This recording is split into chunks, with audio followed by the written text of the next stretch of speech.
چاہتے ہیں تو اس کا نوٹس اعلیٰ سطح پہ لینا چاہیے۔ جماعت اسلامی محب وطن، محب عوام، دیانتدار، الحمدللہ میں فرشتے نہیں لیکن باکردار لوگوں کی جماعت ہے، اور ہماری کوشش یہ ہوتی ہے کہ اس خراب ترین حالات میں بھی اپنے لوگوں کی تربیت اس طرح کریں کہ وہ ملک دوست ہوں، وہ پاکستان میں بدامنی کسی صورت قبول نہ کریں، وہ کنٹریبیوشن کریں، وہ امت کے تصور کے ساتھ جڑے ہوئے ہوں، وہ عوام دوست ہوں، وہ لوگوں کی خدمت کے جذبے سے معمور ہوں۔ اور الحمدللہ جماعت اسلامی نے 76 سال میں پاکستان میں یہ کر کے دکھایا ہے۔ ہمیں ذرا سا بھی اختیار ملتا ہے تو ہم اس سے زیادہ کام کرتے ہیں، خدمت کرتے ہیں۔ آپ ہسٹری کراچی شہر کی اٹھا کر دیکھ لیجئے، عبدالستار افغانی، نعمت اللہ خان، یہ تو 2 میئر تھے، ان کے ساتھ تو پوری سینکڑوں لوگوں کی ایک ٹیم تھی۔ 1800 کونسلر تھے نعمت اللہ خان صاحب کے ساتھ جو جیتے تھے، کسی ایک پر بھی الحمدللہ کرپشن کا کوئی داغ نہیں ہے۔ کوئی ہے ایسی پارٹی جو سامنے آئے اور ذمہ داری سے کام کرتے ہیں۔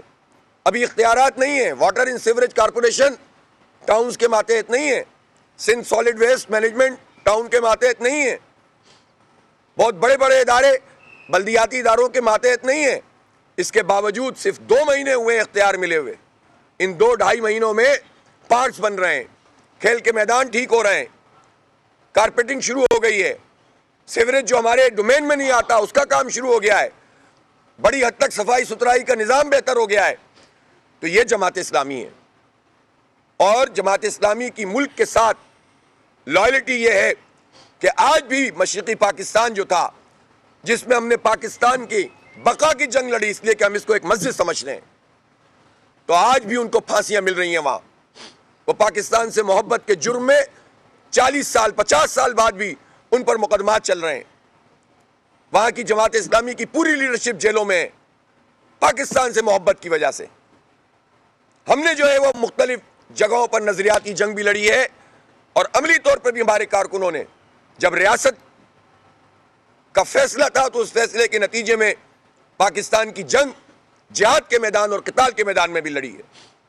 اس لیے جماعت اسلامی اگر جیت رہی ہے تو اسے جیتنے دیا جائے، اور الحمدللہ عوامی رائے کے سروے بتا رہے ہیں کہ جماعت اسلامی پیش رفت کر رہی ہے، اور انشاءاللہ مجھے یقین ہے کہ اس مرتبہ کم از کم وہ مینیورنگ نہیں ہوگی اور نہیں ہو سکے گی کہ جس کے کچھ لوگ خواب دیکھ رہے ہیں اور اس خواب کی بنیاد پر اعلانات کر رہے ہیں۔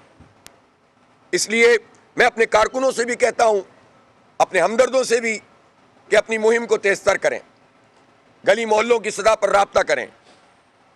ہم کیا ہیں؟ ہم خدمت کرنے والے لوگ ہیں، ہمیں ایک پائی بھی اپنی ذات کے لیے نہیں چاہیے، اپنے امیدواروں کے لیے نہیں چاہیے۔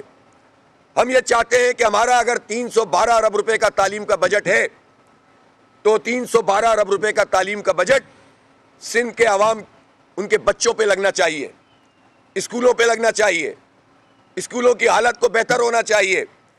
یہ تصور قائم ہو گیا کہ سرکاری اسکول کا مطلب ہے کہ تعلیم ہی نہیں ہوگی۔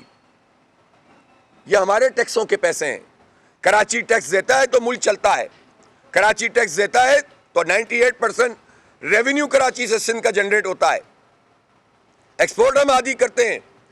تو پھر ہمارے بچوں کا، پورے صوبے کے بچوں کا، پاکستان کے بچوں کا یہ حق ہے کہ انہیں اسکول میں ہونا چاہیے اور ان کو برابر کی تعلیم ملنی چاہیے، معیاری تعلیم، برابر کی تعلیم ملنی چاہیے۔ سرکاری اسکول کا مطلب یہ نہیں ہے کہ کچھ نہیں بن سکے گا وہاں سے۔ ماضی میں یہی سرکاری اسکول ہوتے تھے جن سے پڑھ کر بڑے بڑے لوگ پیدا ہوتے تھے اور ملک کے لیے نام روشن کرتے تھے۔ تو یہ تباہ کرنے میں کن کا ہاتھ ہے؟ 35 سال سے اس شہر کراچی پر جو لوگ کراچی کے عوام حاضر ہوں گے ایک بریک کے بعد، ہمارے ساتھ رہیے۔